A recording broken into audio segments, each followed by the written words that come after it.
Now, in episode 2, you find out that when Annie finds Xavier, he had been there for a bit. I mean, this wasn't initially after the crash because it took Annie a few days to actually get to the crash site. Now, Xavier was flying to Atlanta, just as he had told everybody he was doing. But that's when he encountered some turbulence, thanks to a hailstorm. While heading there, he was making distress calls and letting anyone who had a radio know where he was heading, who he was going after, but eventually the hail ended up hitting the windshield and then taking out the engine, and Xavier ended up crashing. At first, he was fine, but as he was exiting the airplane, he jumped down, and that is when he really messed up. Because upon landing on the ground, he suffered a knee injury. The same injury he actually suffered in training to become a Secret Service agent. I'm talking ligament damage, dislocated kneecap, like really, really painful stuff and stuff that makes it very difficult for you to walk. It's not all bad, though. I mean, the first time he suffered this injury, he was, as I said, going through the Secret Service training program, and it's because of that injury that he ended up meeting his wife. Terry was actually his roomie as he was recovering from the knee surgery. And even though she was very cold at first and had no interest in him, he stayed anyway, because he figured, I'll win her over. And eventually that's exactly what happened. A lot of it had to do with the fact that when Terry went through her surgery for scoliosis, she was one of like 2% of the world that goes through this surgery that ended up coming out of it blind. The doctor couldn't promise her that her sight would ever come back. I mean, he tried to be positive, but of course you wake up from surgery and you can't see anything. You're in a negative space. But it was Xavier who was there for her. I mean, long after he had been discharged, he was still coming back to the hospital and tending to her, making sure she was okay. Until finally one day, she woke up, she could see, and she saw that Xavier was there. But not only there, actually tending to her, helping her. And that's really where their love story started. It was also at this hospital where Xavier learned how to fix his knee. Although the first time he went through the process, he was sedated. This time, though, he's going to have to do it cold turkey. And it's going to be really, really painful. But just before he's about to snap his kneecap back in place, a kid, probably the age of like 9, comes out of nowhere and tells him, shh, indicating don't make a sound because people are coming. The kid starts going through Xavier's things, including the book to get to Terry. He sees the photo of Presley and James. And Xavier, who's confused, is like, yo, bro, those are my things. I mean, I need them. But again, the kid turns to him and says, shh. And that's when Xavier sees it. There are guys off in the distance, and they're heading towards the crash site. The kid ends up helping Xavier hide. And when these guys do end up at the crash site, they don't see Xavier. They don't see the kid. They're oblivious.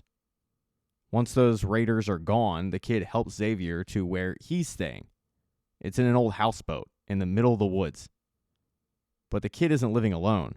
He's with 5 other kids, 4 of which are his age, and the other one, that's his little sister.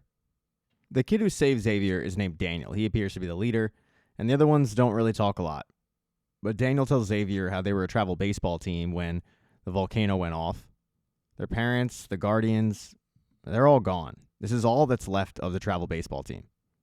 And they've been on their own for a while. They start asking Xavier about the picture of Presley and James, and they ask him, are they still alive? And Xavier says, yeah. They're still alive. They're back where I came from, in Colorado. They're safe. But he also says, I'm going to take you guys back there, because he can't just leave these kids. So he promises them that once he gets Terry, he's going to come back, he's going to pick them up, and the whole gang will head to Colorado back to the bunker. But he also needs to know where he is. So he shows the kids a map, and he says, look, I was headed to Atlanta.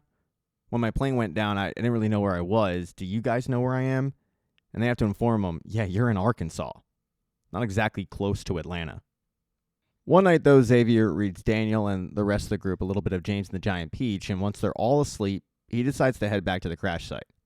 There's some items he wants to get, so he starts hobbling over there when he's put at gunpoint by a raider.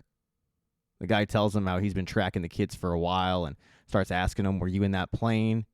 Then the guy notices that Xavier looks really healthy, like unusually healthy, like he came from somewhere. And Xavier admits, yeah, I came from Colorado. There's an underground bunker. But then Xavier attacks, even with one leg. Xavier is a lot for this guy. His training comes in handy, and Xavier ends up killing this guy, pushing his face into the mud until he just can't breathe anymore. But when Xavier looks to his left, all the kids are watching. They saw the whole thing. And Xavier tries to explain to him, he was a bad man. He had hurt me, and he was tracking you guys. I did the right thing. At this moment, Xavier's really worried about the perception of what he just did, but the kids, they seem to believe him because they all go around this dead guy and they just start covering him with mud to essentially bury him. While Xavier's relieved, he's also in a lot of pain because during the scuffle, he got stabbed right in the side. The kids end up getting Xavier back to the boat. They end up helping him out as best they can by basically taking the knife out of his side. But when Xavier wakes up the next morning, the kids are gone. And they took all his stuff. The only thing that they left him was the picture of Presley and James. And there's just a note that says, sorry. Xavier ends up hobbling out of the houseboat. He ends up looking for them. But his injury, it's too severe. He ends up collapsing on the ground. And that is when Annie found him. She ends up, even though she's pregnant, getting him onto the horse and walking him back to Graceland. Because she's a nurse, she ends up stitching him up, and after a few days, he wakes up, wondering where the hell he is, not realizing the irony of naming your kid Presley, and he's in Graceland. The whole time, though, he hadn't shut up about getting to Atlanta and the name Terry. So when Annie asks him, what is this all about, he explains, I came from a bunker in Colorado. I'm heading to find my wife. I need to get to Atlanta, like now. He starts trying to explain, but she stands up and says, no, you're to listen to me. You're not heading to Atlanta. You're taking us to Colorado. She's got Xavier chained up to the bed, and she's got a gun. But here's the interesting part. As Xavier was flying the plane, at one point, he got like a weird, disorienting headache. It's something that actually happened to Link. And when Xavier was, I want to say dying because that's what was happening. He had lost a lot of blood, and he was seeing visions. One of the visions he was seeing was Link. I mean, he was being led somewhere by Link. So both these guys, having not met each other, both had suffered the same disorienting, headache-like state. Thank you so much for checking out this recap. Please consider subscribing to the channel and subscribing to my Patreon. Hit thumbs up if you liked it. Smash that thumbs down button if you thought it sucked. If you left a comment, I don't get back to you. I usually don't check the comments unless they're like a super comment. Also, if you don't see the next video up on the end screen, not to worry, it'll be up in a day or